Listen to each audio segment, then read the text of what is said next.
My guest today is Eliherf. Eliherf is his internet name, his real name. Well, he can tell you if he wants to share his real name, but my guest today is Eliherf. He is the head of community in various NFT projects. A number of them are in the Stax ecosystem. Welcome to the show, Eliherf. Thank you for having me, Andy. It's been a long time coming. I have appreciated the various shout outs that I've received in some previous podcasts. And yeah, Eli Herf, I guess, on Twitter and on Discord. But yeah, my name's Brett. I am doxed in the ecosystem for various reasons, which I'm sure we can go through. But yeah, thank you very much for having me. This is very exciting. It is a pleasure to have you on, Eli Herf. Should we go? We're going with Eli Herf, right? Because that's your Web3 name. That's how people know you. So happy to go with that. But your real name is Brett, and you're an Aussie. Funny thing about us, Mr. Eli Herf, is we kind of have a funny history, if you like. And in a way, it's kind of like it's a Web3 bromance almost. You and I, we joke a little bit that we've been internet dating for a little while. I'm sure it's a common experience for a lot of people in Web3, getting to know people who they wouldn't normally meet just through the wonderful world of Web3 and NFT communities. From your perspective, how has our relationship developed? I think our I think our relationship has blossomed beautifully to sort of culminate in this point. But it's an interesting point that you make. I think that the whole Web3 ecosystem and how things are growing, and even though things can be a little bit Web2 based through Twitter at the moment, at least at the moment, because there are a number of things obviously being built to kind of build out a Web3, more of a Web3 experience, even in that regard. You really can meet and connect with so many different types of people from so many backgrounds all around the world, and people who you may not have ever been able to meet in any other sphere, I guess. And that's been the exciting thing. So putting yourself out there, I think I just started off by following you on Twitter and sending you a cheeky DM, and then it kind of went from there. But that's been the case with a lot of where I've ended up in the space and just connecting with various people and putting myself out there. And then you end up speaking to people from quite serious dev backgrounds, art backgrounds, business backgrounds, and it really does open up a lot of doors that you might otherwise not be able to experience just in, I guess you call like IRL. That is exactly right, my man. Very nicely said. Look, I'd be remiss if we didn't do what we always do, Eli Herf, at the beginning of the show. I think it'd be good if you just introduce yourself a little bit. Love to hear a little bit about your background. I know you were or are a teacher. What have you been doing, and what was your pathway into crypto slash NFTs? So yeah, as I said before, my name's Brett. So Brett Herskope, and my background is in education. Actually, funny story. Before I was a teacher, I was actually a podiatrist. So I had a Were quite you an early career change. Yeah, amazing? yeah, yeah. And I knew that I didn't want to do that. And then my now wife and I traveled around South America for just under a year. And then I ended up deciding to do what was the final year of what was a diploma of education in Australia. So I got to do a teaching degree in 1 year as a postgrad, and then yeah, I've been in education for 10 years, and through that time, I guess, kind of grown to be involved in management, leadership, and leading teams, and connecting with other schools and providing various experiences in that regard. But I've been involved in crypto for like the last 5 years. I've mentioned it before, I think too, that I have had that mate that sort of bought Bitcoin at $500. There's always that one friend, and he's hodled it the whole way through, and he's just, he's done super well. And he told me about it back then, and then if you could go back in time, I would have bought some when he told me about it. So it started off as a hobby, and then as you know, you end up down the rabbit hole quite quickly, and so was really involved and really got involved with crypto Twitter and was reading stuff every day and listening to your podcast and doing everything that people do to learn as much as they can. So the old like DYOR, like do your own research, like every day. And then last year, I guess this is kind of getting into the origin story of where I'm at now, but I kind of got into NFTs and saw the link between my background as a teacher and in education and community management, and how you can bring communities into this space and how important the community aspect is. So a lot of my skills as a teacher transferred directly over to what I'm doing now, which has been super fascinating. People have asked me like, how have you ended up doing what you're doing? And this, yeah, my skills from education have really transferred across. Yeah, nice. So what I want to talk to you about today, Brett, is well, it's really community, right? Because that is very much one of the, I suppose, yeah, it's one of the pillars of Web3 and certainly the NFT space. So, I've spent some time in some of the discords that I know you are a part of, and some of them you look after. And look, anyone that is listening to this that is part of NFTs, they'll be very familiar with this weird thing that is NFT culture, and particularly Discord culture. But let's well, let's just say it. You're part of the Stacks ecosystem primarily. So let's start there.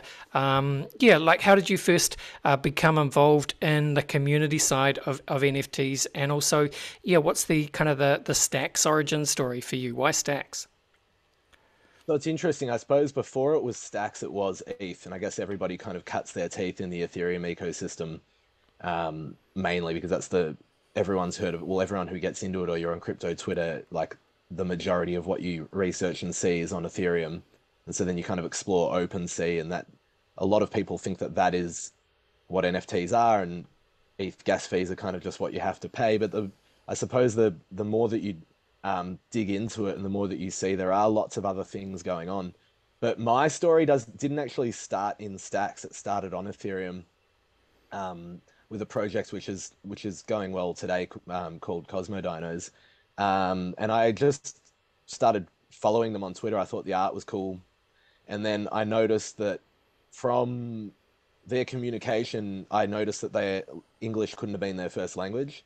And I just DM'd them and I said, hey, look, this is me. This is my background. I'm in education. I'm an English teacher. English is my native language. And I just kind of said, look, there's a bunch of skills that I think I could bring you, not expecting anything out of it, but if you need my help, great, let me know. If you don't, if you don't write back, who knows? Let's see what happens.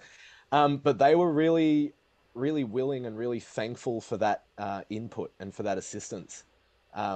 And so I ended up being part of their team and really helping them kind of scale up from the start, and helping them with all the English for their website, the English for their communication within the Discord, helping them moderate, helping them set up, I guess, their FAQs, making sure everything read well and made sense, because the majority of I guess Discord is in English. There's obviously other language channels and things that you can provide within the server, and I know that all ecosystems have got then various servers that might just be in another language, but the main projects is all in English. So a lot of my skills and knowledge and ability to communicate with the communities came through with them.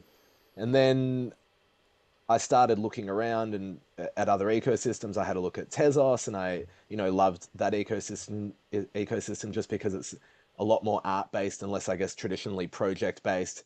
And found some really cool artists and bought some of their art and just connected with them. Did the same thing for them. Just a lot of them weren't native English speakers, and helped them just with ideas and ways that they could tweet. And then one day I was sitting online last year in during COVID in lockdown in Melbourne. We had a nice long lockdown, so all schools were off, and I was online teaching. Um, so, and I was sitting on crypto Twitter and NFT Twitter, and I noticed Trevor Owens, who you've had on as a guest, who's head of Stacks Accelerator as well as other things in the Stacks ecosystem. He dropped the Crash Punks Discord server. He tweeted it, and I jumped in because, like yourself, I'm a massive fan of the book Snow Crash, and I'm a massive fan of crypto, and I'm a massive fan of Bitcoin, and I'd actually known a bit about Stacks prior to this, just as a cryptocurrency, not as an NFT ecosystem. And so I jumped in there, and I guess that's where I started with Stacks. So it wasn't being involved in any project. I'm obviously now heavily involved in the Stacks NFT ecosystem, but that was my introduction into Stacks. Yeah, I remember you and I were talking about it, and yeah, I've had Grace from Crash Bunks on the show as well as Trevor, and yeah, it's just that that Crash Bunks NFT collection was just it's like a unique combination of yeah our personal and prior interests, and it just becomes yeah obvious that you would want to get involved in a community like that. Um, Tell me then, Eli Hirth, Mr. Brett, what does a typical day look like for for yourself, but also for let's use you as an example, but kind of walk us through your day from in the context of being. I guess head of community and multiple projects. I'd love to get a sense of how many different Discord channels you're in. Kind of what's your routine? Yeah, how would a typical day roll out? That is a great question. I'm not going to count the amount of Discord servers that I'm in. Don't want to do that to myself. But I guess a typical day. There's no typical day. However, when it all started, I actually had a similar experience with Cosmo Dinos and noticed that there was another project on Stacks called Stacks Parrots, which I'm now in the team for and project lead for. And that's where I learned a lot of the skills which I now use across a lot of the servers and the projects that I am head of community for, or at least play an advisor slash moderator type role for. Um, and so what I learned there was the need for community. And so every day is engaging with the different communities, connecting with different projects, creating partnerships, helping offer whitelists across different projects, connecting with different artists, I guess, ensuring that questions are being answered, the teams that I now manage are doing what they need to do and they know what they're up to, and having phone calls with people. And every day is such a unique thing because it's such a cliche, but the space moves so quickly that you're always trying to keep up. So as something gets dropped or there's an NFT project that you find would be interesting and a interesting connection for the projects that you're involved with, you try and connect with them, you see how you can partner. So for example, with Stacks Parrots, the NFT holders of that project now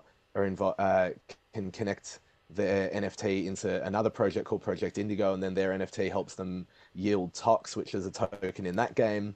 And again, they can do that in another project. So it's always looking for opportunities. And so the set routine is checking in on everything, but then it's looking for those opportunities, saying how can you bring value to the community? How can you make the community feel valued just as people, creating that human connection via the servers, even though the majority of people are anon, they still are people and they still want to be valued, and they still want, a bit like your barista at the local cafe who remembers your coffee order and remembers how many kids you have. They still want that experience. Humans need it. We crave connections. We are social beings. And even though it's this funny sort of Web3 and non-private space, people still want to feel known. And so it's just providing that, ensuring that the teams I manage are providing that, having fun with the communities, always thinking about creating different games, raffles, quizzes. There's a guy in my team at the Stacks Parrots who has created a bot which we now use as like a trivia bot. And so engaging with other skilled people and bringing them in and seeing how they can then integrate across different projects. So for Crash Punks, the same thing. He's done that for me, for them. And similarly for Crash Punks, just creating lots of those collaborations and things across the communities. I wish I could give a more succinct answer, but it's so wide and so varied that Yeah. there is no typical day. It's really checking in on everything and trying to just continually improve the experience for others. I do love the way, though, that you talk about being a kind of concierge or a bartender. And I know you spoke about that on the Airdrop podcast. So Right. shout out to those guys. But I think it's just such a brilliant way of describing essentially, because you know how people always talk about, oh, you know, AI induced automation, you know, all these white collar jobs are being automated out of existence. Same with blue collar jobs, you know, factories are replacing the worker. But then the criticism of that is always, no, don't worry, man. Like there'll be all these new jobs that come up that never even existed 10 years, 5 years, 1 year ago. And it's easy to be skeptical of that. But, you know, you are a perfect example. And I am too. You know, because no one ever would have thought a crypto podcaster would be a thing, Yeah. and no one ever would have thought, you know, a head of community for an NFT Discord. That wouldn't have made any sense to anyone even 5 years ago. But here we are. And so, talk to me about what that means. Like, because you're dealing with, say, 10,000 anons in a Discord community. How could you possibly? Is it just kind of the busy ones, the high profile people, the ones that live there, that you kind of get to know them a little bit personally? You do definitely get to know them more. However, I think, and this is where the skills as a teacher transfers across so well, is at the school where I taught, there's, I don't know, 370 or 380 kids. And to be honest, you almost know, I think that I could almost know each of their names and know a little bit about every single kid. And that's super important. I know that if you don't know a student's name, they get, you know, it's quite upsetting to them because that's their identity. And Totally. so it's the same thing, yeah, and it's the same thing in a Discord server. So it doesn't matter if it's someone who just pops in every so often. If you remember that person, then it makes them want to come back. And I think that that's key. So obviously, what the devs are doing and what the artist is doing is super important for an NFT project. But if that community aspect isn't there, it's sort of then that I guess that third part of the tripod is broken and the camera won't stand up. And so it's such a vital cog uh, in the wheel, really, like for that for an NFT project and even a crypto project to keep running. Because I actually like first got introduced to Discord when I joined the Decred Discord server. Decred's the cryptocurrency, and I know you've had Checkmate on. Shout out to Checkmate, he's a dude. Um, and when I joined into that Discord, that was where I got the sense of where cryptocurrency and this whole Web3 space and the community aspect is so important because they were super welcoming. There were people there who would answer your questions. You felt like you wanted to go back because you felt like people would listen to you and speak to you and share information with you. Because that's what it does. It just opens up so many doors. A lot of the people that I engage with come from so many varied backgrounds and can bring so much to the table and can create so many connections. And I know that there are other projects on Stacks, um, like Project Indigo, amongst others, where they've met in another server, like for example in the Megapon 8 Club server, and then they've connected and they've created their own project and their own business out of there. So it's I guess that's like yourself and myself, like you end up in these places where you can meet these people and end up doing these things that you never would have dreamed of just by being there and putting yourself out there and obviously having the skill set that transfers. But yeah, I think that Yeah. that's been really interesting. And so that reminds me that we need to come back to the Stax dads. So mental We note, do. Eliherf, that will come back. We'll shout out the Stax dads and explain what that means very soon. But you know, just still digging into Discord, Eliherf, I'd love to know if you're, you know, what do you expect to see going forward? Are you seeing any particular trends emerging, or do you have any thoughts or opinions on this yourself in terms of, you know, this?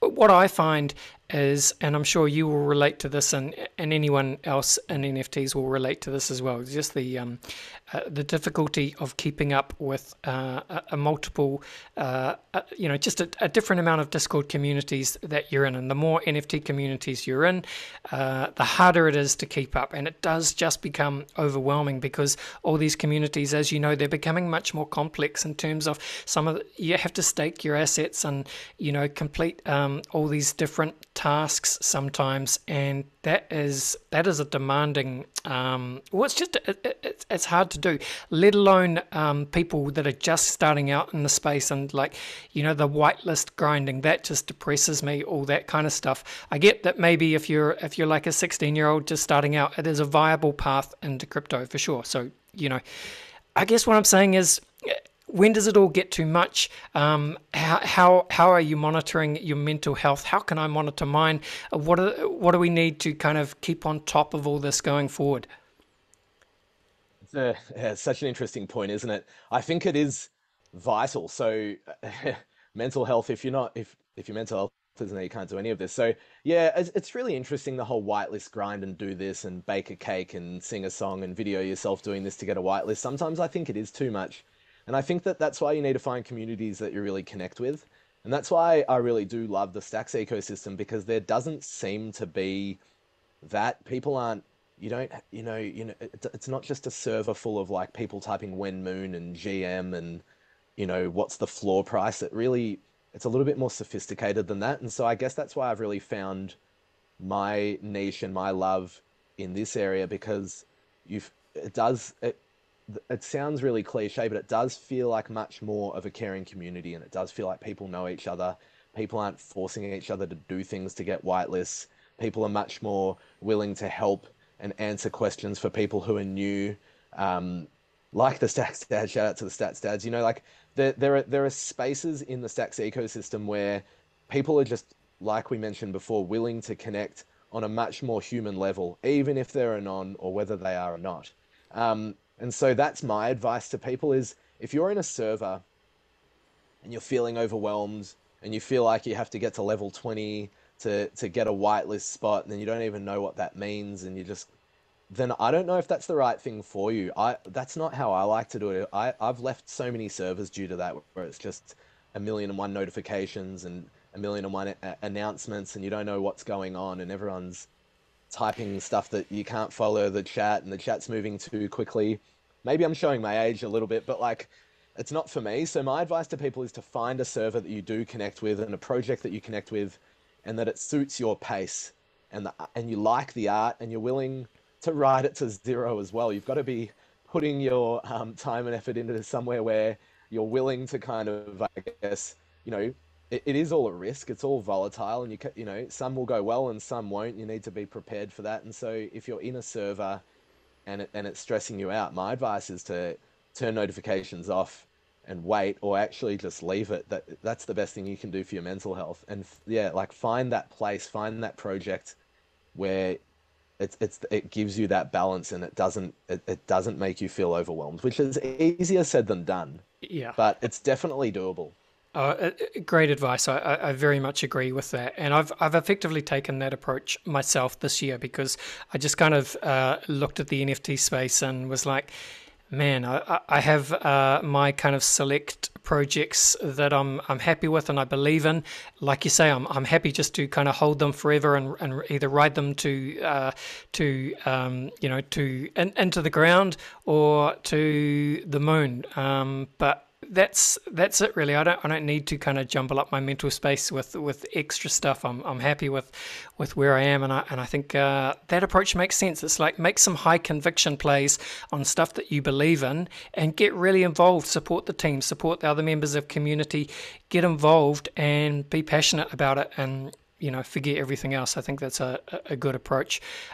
We mentioned the Stacks Dads, so let's just briefly explain what that is, because I think that's a really good example of a kind of mini community within a community where everyone is very much looking out for each other and just trying to support each other, even though we are effectively all internet strangers, right?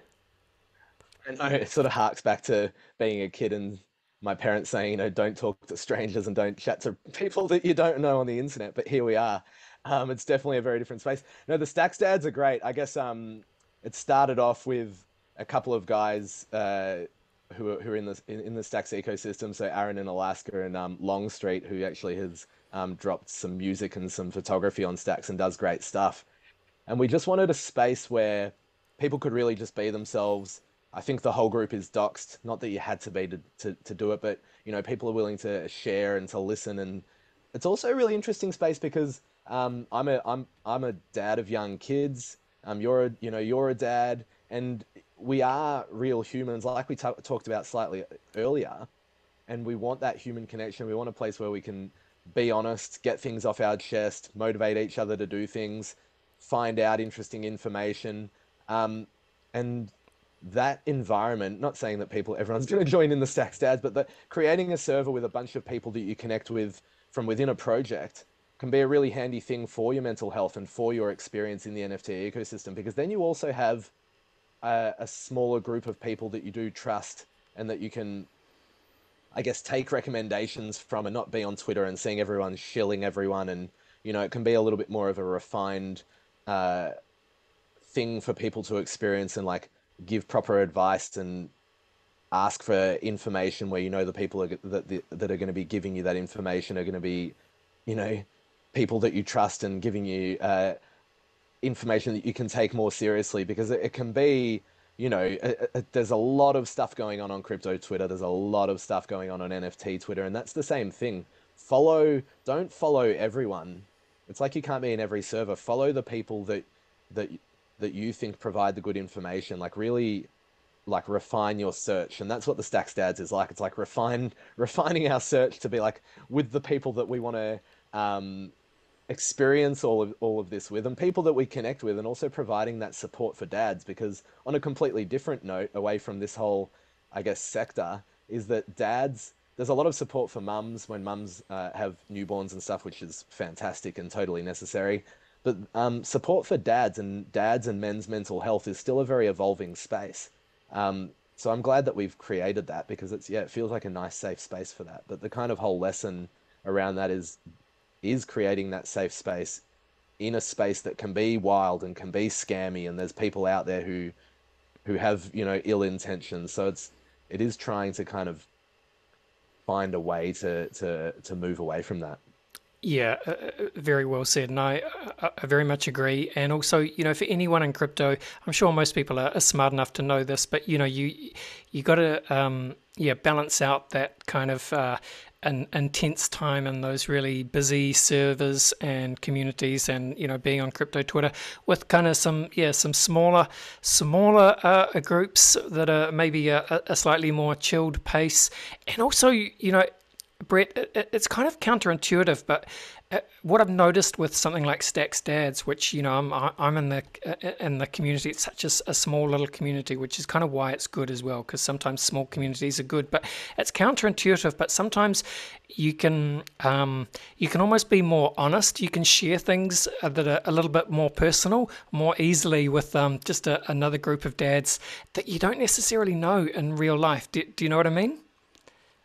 Totally. And it's about that. It's because I think the Stacks Dads, but if anyone's involved in any other servers or groups or whatever like that, having that sense of belonging and a safe space is Yeah, so important for humans. And I think also it's really interesting, and it's interesting timing, because we're not out of the pandemic, but we've gone through 2 really full-on years of COVID, um, where we have lacked that. We've lacked a lot of that connection and that ability to get our feelings out and have a way to get things off our chest as humans, not just as dads. And so that's been fascinating.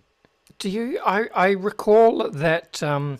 Do you do some wellness stuff as well yourself, right? Some guided meditation, that kind of thing.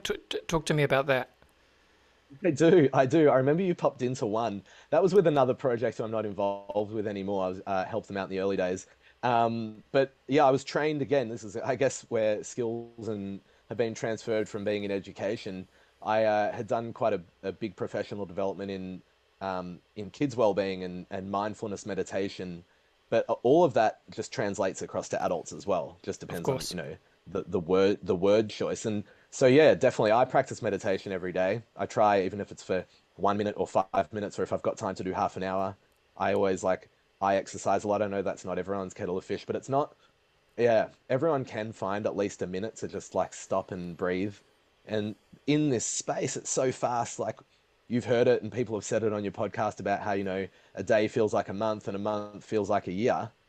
Because it's so crazy, you have to slow down. There are times where you have to stop, or it's going to all be too much. And Yeah, so mindfulness is great. I love it. I don't want to preach and say everyone should do it, but when you do it, or you find an activity that you find mindful, like going for a walk or just slowing down when you drink your coffee and really tasting it rather than just drinking your coffee to get some caffeine in, it's really rewarding. And our brains need that space, and they need that time to breathe. Like chemical, uh, um, it's scientific now. It's not like all a bunch of like hullabaloo, and sort of meditation is good for human beings. And I think this space, it's vital. And I'm seeing more and more projects um, and more Twitter spaces that are based around this as well, which is really great to see. Yeah, I am too. I think that's a big trend at the moment, if you want to call it that. And speaking of trends, well, look, let's finish off this part of the podcast, Eliherf, and you can finish it any way that you like. So happy for you to kind of share any of the Stacks communities that you are most excited by. Just bring those to people's attention. And I suppose anything that you yourself are watching for 2022 in NFTs and crypto more broadly. What are you looking at? Well, in the Stacks ecosystem, I'm a little bit biased around my project, but the Stacks Parrots. But to be honest, there are some big projects on Stacks. So Crash Punks is a big project. Megapon Ape Club is the number one project, and is well worth everyone's attention. Project Indigo is really cool. They're building out a really amazing interactive RPG type game where you use your NFTs in an interactive story. Bitcoin Monkeys is doing some big things with staking and various token mechanics. Uh, there's some photography like Longstreet and OAN Media, which is really picking up. Um, what else? Gee, put me on the spot. It's a good question. I think what I'm looking out for are sustainable projects. I think I'm not looking for the real pump up to mint. I'm looking for those roadmaps, those long-term roadmaps where the team is committed to it. That there's Actually, yeah. So speaking of, so like Bitcoin Badgers has got an amazing dev team, and Marbling has an amazing dev team. So looking at the team, so it goes back to that community thing. You're investing in the people. I think at the end of the day, the people behind the team are really important. So in the early days, there was just, a lot of PFP projects, and people were just, you know, aping in, and there was lots happening, and some did well and some didn't. But now I think the teams in the NFT projects that are going to sustain themselves and be around in, it's a hard guess, 5 years, 10 years. I don't like putting those time frames on it, but you've got to. I think you're investing in the team and the people behind the team, and I look for doxed teams. I think the doxed teams are the teams that I would be putting my cryptocurrency in. I don't want. I've seen rugs happen on all of the chains. Sadly, it's happened on Stacks less so, but it's not happening with docs teams, and where you can see the people, their work history, that they're devs, they're in software engineering, they're in they're big artists, that there's good community people. That's what I look for. I think if I was to give sage advice to anyone, is that be prepared to like only like bet what you can afford, for lack of a better expression, but invest in the people, like the art, and invest in the people. I like it. I like it a lot. Very much agree. Again, thank you for that. You know what is going to happen next, Mr. Eliherf. It is time to go to a break, and then we will come back. We will run you through the very famous crypto conversation hot take round. All right, we're back, and I'm with Eliherf. Eliherf is, well, he's the project lead at Stacks Parrot. He's the head of community for multiple projects, in the NFT communities on Stacks. Eliherf, you know all about what is going to happen next. It is time for the very famous crypto conversation hot take round. Silly question, but are you up for it? Totally up for it. Born ready for this. Born ready. All right, first question is, where would you say that you sit on the Bitcoin maximalist to multi-coin, multi-chain opportunist spectrum? Bitcoin was my first purchase. It was my first introduction. So I'd say, and that's why I love Stacks, because it's secured by Bitcoin. So I'd say I'm let's say 65 or 60% Bitcoin, sort of 35, 40% multi-coin. I'm not a maxi, but I'm Bitcoin leaning, Yeah. definitely. Yeah. I relate to that. That's probably how I would identify myself as well. So we will take that. Question two, Eliherf, is what would you say is your firmest conviction crypto opinion? Firmest conviction crypto opinion. I think my firmest conviction crypto opinion is uh, stick with stick with Bitcoin and ETH and Stacks, and I love Decred. But have a dabble elsewhere. But when like I said before, is put in what you can afford. Make sure you can pay your bills in real life. Yep. And I think that's, again, I agree with that. Sensible advice to new people is just buy a little bit of Bitcoin, buy a little bit of Ethereum, or, dollar cost your way into both. And for 90% of people, that is probably the best crypto portfolio for you. Until, of course, you get sucked down the NFT rabbit hole and then all bets are off. But Yeah. Bill Gates, of course, Eliherf, he famously said that we tend to overestimate what we can accomplish in 2 years, as you know, but underestimate what we can accomplish in 10. So, whatever you like here, it could be NFTs, it could be stacks on Bitcoin. What do you think this starts to look like in 10 years' time? I think it looks like we're engaging with all this in a seamless way where, your grandma or your friend who doesn't know anything about cryptocurrency is using the Web3 space naturally. They've grown, they don't even know that they're using it. Your kids are playing blockchain games and that's the norm. I think everything just becomes the norm. A little bit like how, back in the day we used Messenger and MIRC and LimeWire and all of those programs. And, that was like that we thought we were like well ahead of the curve and now we're at where we are now. I think that basically it just becomes mainstream and it becomes easier to use and than it is now, really. And shout out to LimeWire. Like I tweeted this last week, but LimeWire. Don't know if many people know this or not, but LimeWire are coming back as some kind of NFT platform for the creator economy and specifically for musicians and music artists. And as you're kind of alluding to, Eliherf, for anyone who was around in the early 2000s, that kind of there was about a 5-year window, I guess, maybe slightly longer, when platforms like LimeWire, and at the same time there was this massive music blog community that was also enabling the free download of MP3s, really. But it was an amazing time for music. It was an amazing time for downloading viruses as well. William Gibson, famous sci-fi author, he said that the future is already here, Eliherf, but it's just not evenly distributed. With that in mind, what is an example, do you think, of the future being here right now, but most people just aren't really aware of it? Well, I think that the ability to just connect with so many people in Web3 and also the ability to for creators to continue, to sell their art and be able to show their art and their wares to people all around the world through this space and to be able to continually get royalties from it. So rather than just selling your painting or selling your locally recorded CD at a market, at a farmer's market, or farmer, whatever, a market by the beach, you put it out into this ecosystem, and there could be a community that loves it, and that's that 1,000 true fans thing. You only need a bunch of people who really like it, and then that's such a great way to connect.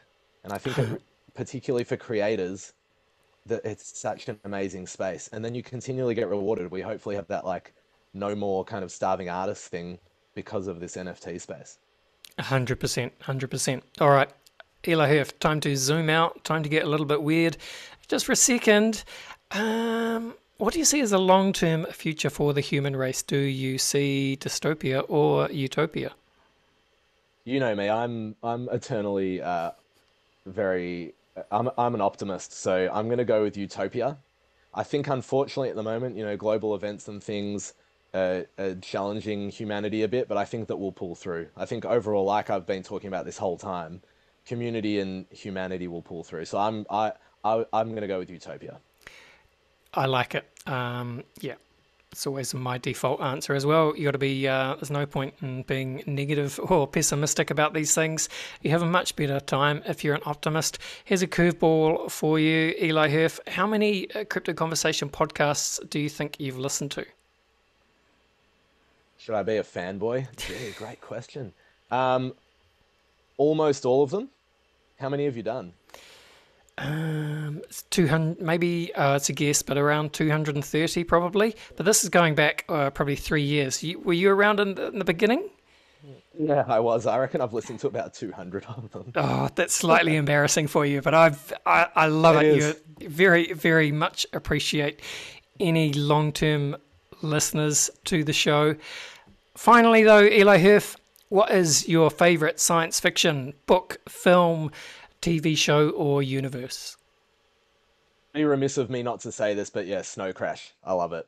And it was funny. When I got into Crash Punks, I had read Snow Crash for the second time a month before that server dropped. So it was very fortuitous timing, very coincidental timing. So yeah, Snow Crash is a great book. Can highly, highly recommend it to any of the listeners. I love it. Yeah, very much agree with that sentiment. Fantastic book. Published in when? It's like early 90s, about 92. Yeah. 1992. Yeah. Neil Stevenson, just a classic. Hero protagonist. Yeah, yeah. Well, that's what a lot of the team at Stax Foundation were inspired. I know Manib was inspired by Snow Crash, and the main wallet on Stax is called Hero Wallet. So a lot of little things to look out for if you're into that. Exactly. All right. Thank you very much for coming on the show, Eliherf. This has been fun. I'm sure we'll do it again sometime. But for now, nothing else to say really, except hand the metaphorical microphone back to you. Tell the people where they can find you on Twitter or wherever else you hang out. And, for anyone who's listened to this or any of the other kind of recent Stacks related podcasts that we've been doing, and look, got to thank you actually, because you've kind of been the guy behind the scenes introducing me to some of those people. So look, let's get it on record. That's always appreciated. But if people are interested in Stacks, what's the easiest entry point? Where should they go? What should they read? Or what Discord should they join? How can they do it? Yeah, so first of all, yeah, you can find me Eliherf1 at Eliherf1 on Twitter. I'm a pretty good entry point. You can come and say hello to me, and I'm happy to guide you.